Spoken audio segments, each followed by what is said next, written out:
Well, it was time to move on, up towards Belden and my sister and her lovely family. And on the way there I went through Sheffield, and here we're just passing the Hillsborough Stadium, now completely refurbished after that dreadful accident that they had.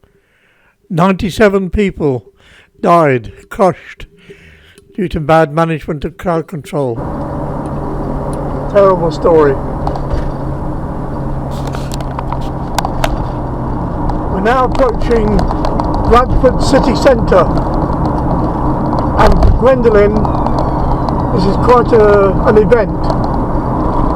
This is the normal way that I would get to my sister, but later on this year they're creating a clean air zone, and it costs £9 a day.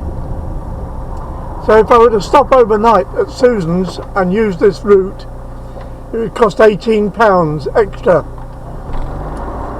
So the only alternative is to go further along the M62 and turn off and go towards Leeds Bradford Airport, and then from there cut back to Belden. You add a few miles, but still cheaper than £18. So for Gwendolyn, this is the last time you'll ever be coming down this road with me driving.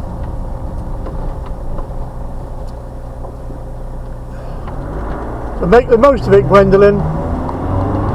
Enjoy. The next day the journey continued across the Pennines to my brother and his or part of his family. They live just outside Stockport. Normally I would be taking the motorway over the Pennines, but I've decided to avoid motorways for this trip.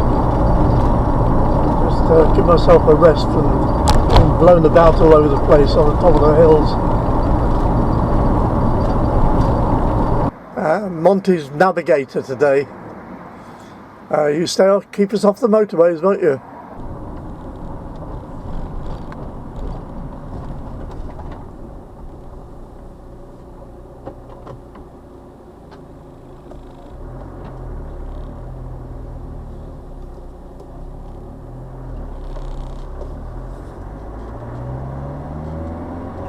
Well, we're really starting the climb now, and it does get very steep.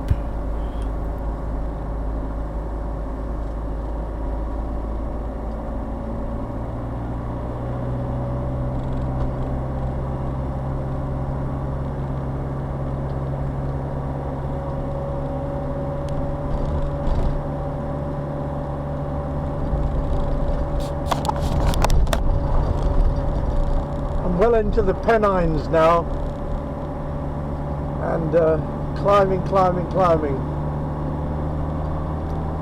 and I've seen some cars coming down with snow on them, but the weather looks a lot better up the front there now.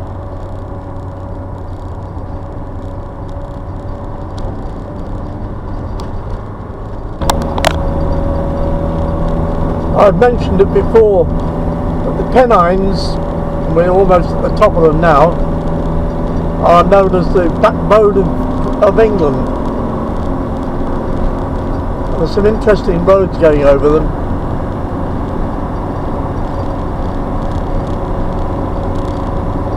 And I must admit, I've not been on this one before.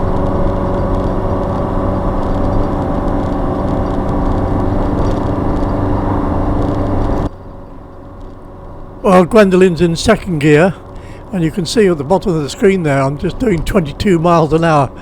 It is steeper than it looks. There's a car park up ahead. I'm going to pull in there, check my emails and have something to eat.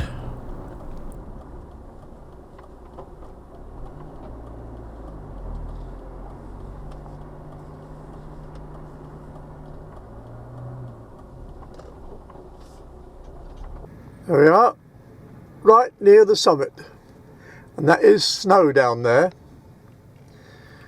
fabulous views. The rain over there.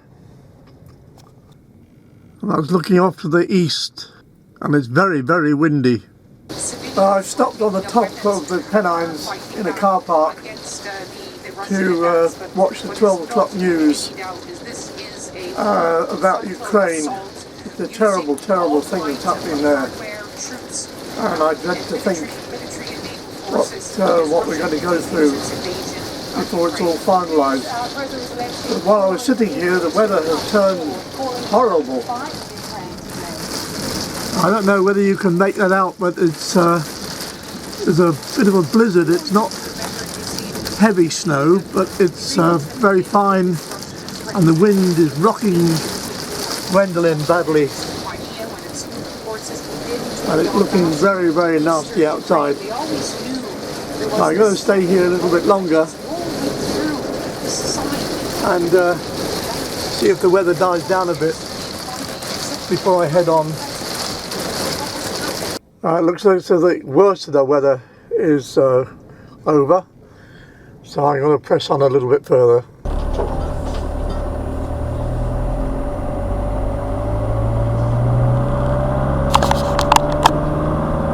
It certainly looks as if it's over. There's a tiny bit of blue sky up there.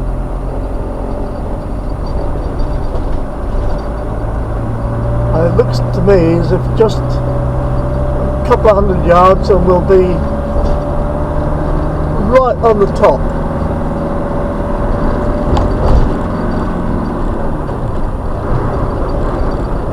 Yeah, the summit, 1,719 feet. And we're passing into Derbyshire.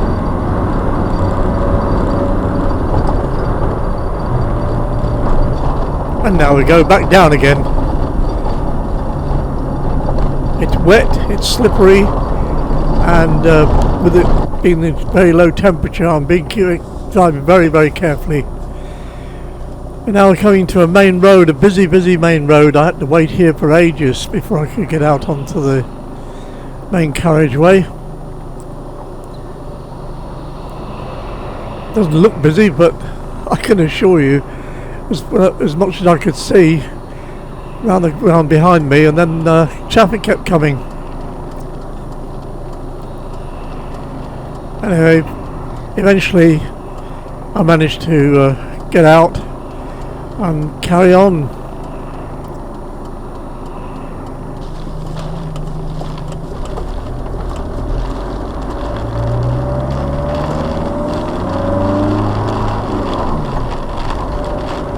Here comes another sleet storm,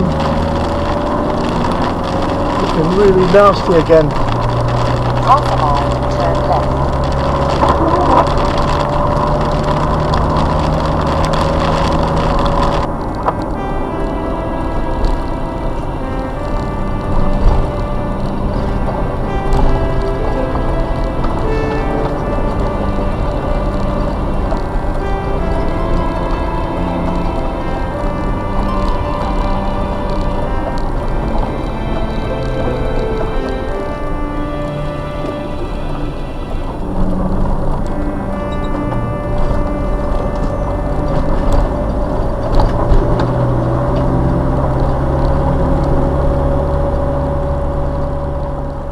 And finally turning into the estate where my brother lives with his wife Jan, where I spent a very, very pleasant evening with him, his son and his wife and one of his children, before I carried on the next day to Stone and my last visit.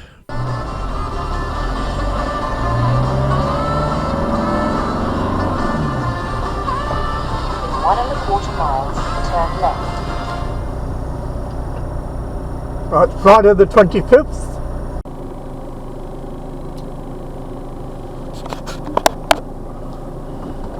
We're just coming towards Winslow, or near Winslow, and a little place called Prestbury. And I don't know about now, but at one time they reckon there were more millionaires in this area than there were concentrated anywhere else in the country. And for a while I had a maisonette near here, and there was a shop that I used to use when I was earning big money. They sold shoes and gents outfitting, clothes and things, very, very expensive. The owner had his own aeroplane and drove around in a Rolls Royce. It's a nice area. You need a bit of money to live here.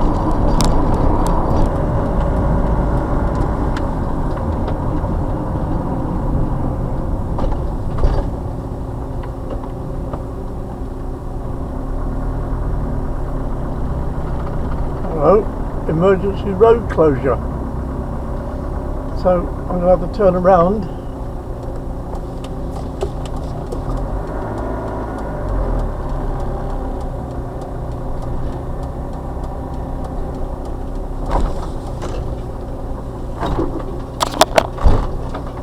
Well, I'll have to turn around here because there's an emergency road closure there.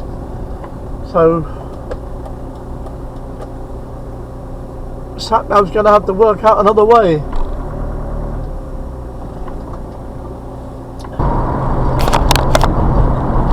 We're not far now from a place called Jodrell Bank, and I don't know whether you can see the big radio telescope over there.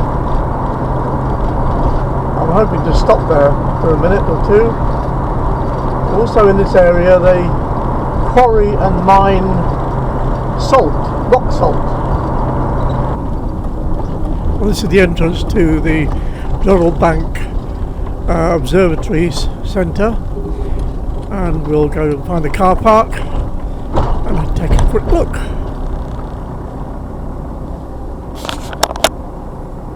Well, you have to switch off your mobile phones when you come in here, so I'll do that. You have to put it on aeroplane mode.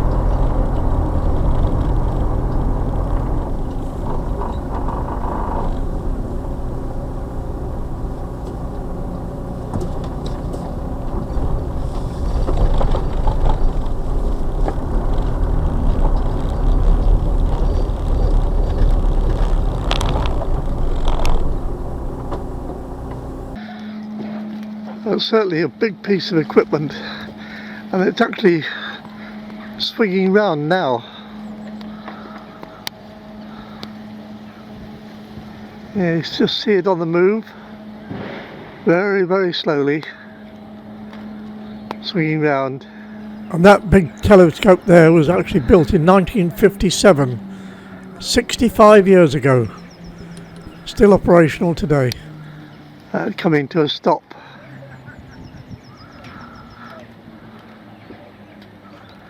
Fascinating.